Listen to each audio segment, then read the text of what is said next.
Coucou tout le monde, bienvenue pour la deuxième vidéo. Je vous rappelle un petit peu, moi je me lance un challenge, c'est vraiment d'arriver à un corps comme ça ou comme ça. Donc du coup je vous partage maintenant ce que je vais appliquer à mon petit programme. Je vous ai écrit tout dans un petit bouquin, donc s'il vous plaît, ça mérite un subscribe and like and comment and whatever. Make it drop, that's some wet and Le seul régime qui marche, c'est pas de régime. Donc en fait, ce que je vais vous dire, c'est oubliez le mot régime et vraiment, dites-vous que vous allez apprendre en fait à apprendre de nouvelles habitudes alimentaires, une nouvelle manière de manger. Vous savez, vous comme moi, que les régimes, s'il y en avait un qui marchait, on parlerait plus de régime. Mais tous les étés, ça revient, on voit partout, il y a écrit régime, régime, régime, simplement parce qu'il n'y en a aucun qui marche sur le long terme, parce que c'est pas viable. Le 2, c'est se réconcilier avec la nourriture. Il faut juste que vous vous dites, si vous avez envie de manger quelque chose, vous allez le manger, mais vous allez manger avec une quantité qui sera raisonnable, simplement. Donc par exemple, disons que s'il y a une pizza qui arrive, de dire ah non, je ne mangerai pas cette pizza. Une semaine après, vous dégommez une pizza entière, vous toute seule, alors que d'habitude, vous n'allez jamais faire ça. Mais en fait, s'être restreint tellement de quelque chose et de s'être empêché de quelque chose, ça fait qu'au final, quand on craque grave. Et d'ailleurs, c'est une nana qui m'a demandé sur Instagram comment on fait pour manager un peu ces moments où on fait tout bien. On fait du sport, on mange bien, etc. Et tout d'un coup, on craque. Et bah, c'est exactement ce qui se passe. C'est parce qu'on s'est trop restreint. On a une approche à la nourriture qui est mauvaise, qui est toxique pour nous, même mentalement.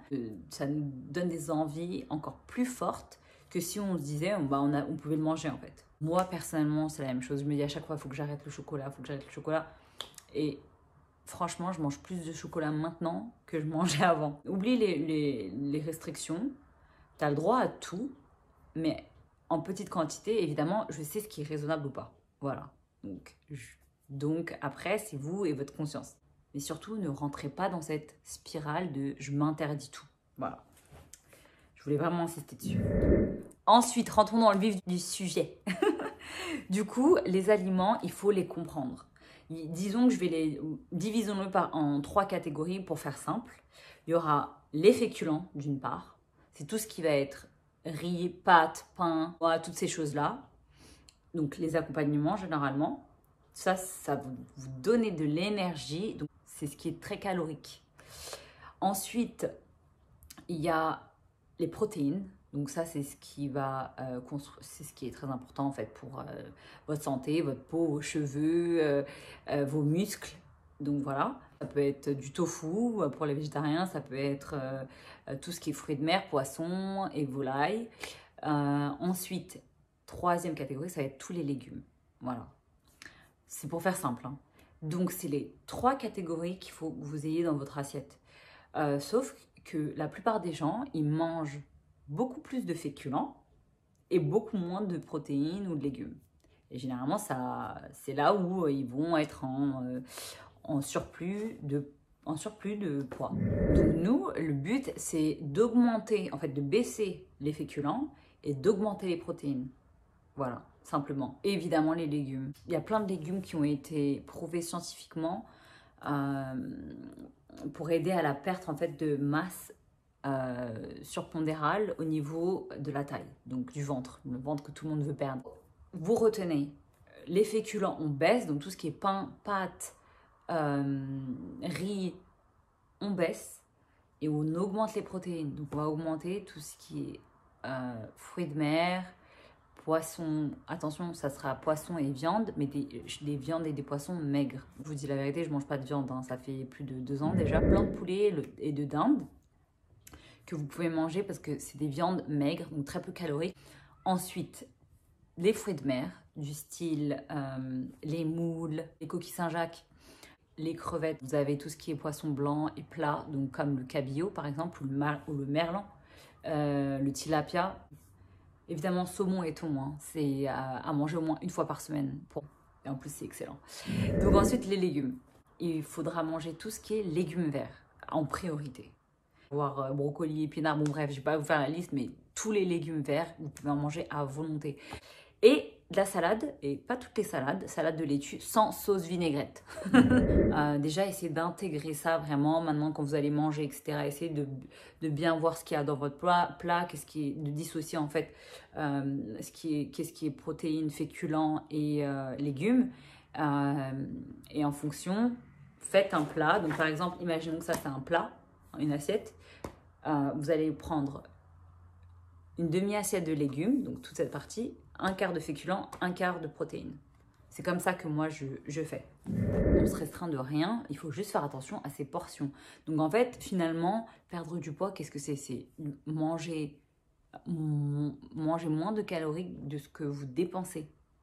Aussi, ce que je faisais, moi, quand je voulais un peu que ça aille plus vite, ma perte de poids par exemple, je mangeais dans un bol et je commençais toujours par manger les protéines, parce que vous allez avoir un sentiment de satiété où vous allez vous sentir plus full rapidement.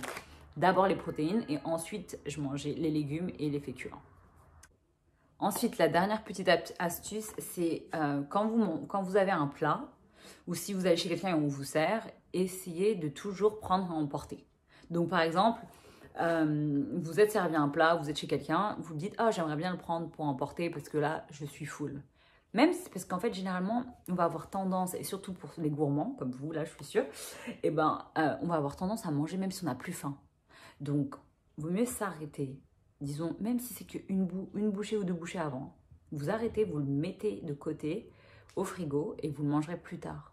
Par exemple, à 4 heures ou le lendemain. Et je vous assure, ça va faire une différence. C'est des petits ajustements qu'il faut faire comme ça, vous allez voir au bout de 2 semaines, même pas, hein, 1 semaine, ça fera une grosse différence, croyez-moi.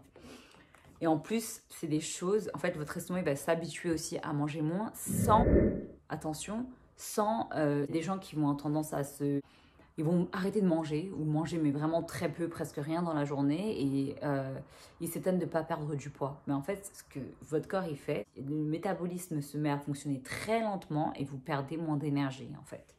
Donc voilà pourquoi les portions, faut pas complètement les réduire voilà, de trop, mais un tout petit peu. Donc c'est pour ça que je vous conseille 1 à 2 cuillères que vous réduisez de vos plats.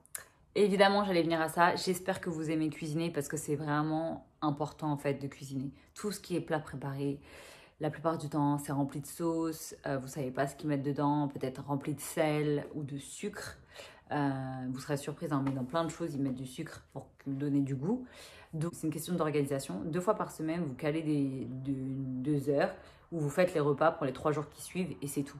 Et vous n'êtes pas obligé de faire des choses aussi très compliquées. Il y a des plats que vous pouvez faire en 5 minutes. Il va se falloir aussi cuisiner à la vapeur, au grill et à l'eau. Votre meilleur ami, ça va être les condiments du style toutes les herbes et toutes les épices. Et l'ail, évidemment, c'est ça.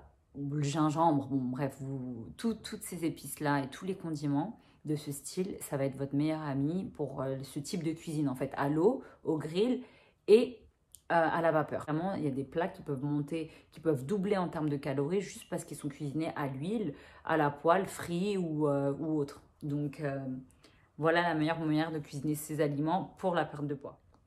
Ok, donc à mon avis, vous allez me demander maintenant des idées de repas. Écoute, je ne vais pas la faire dans cette vidéo, je le ferai dans une prochaine vidéo. Mais déjà, c'est bien d'assimiler ça. Ciao!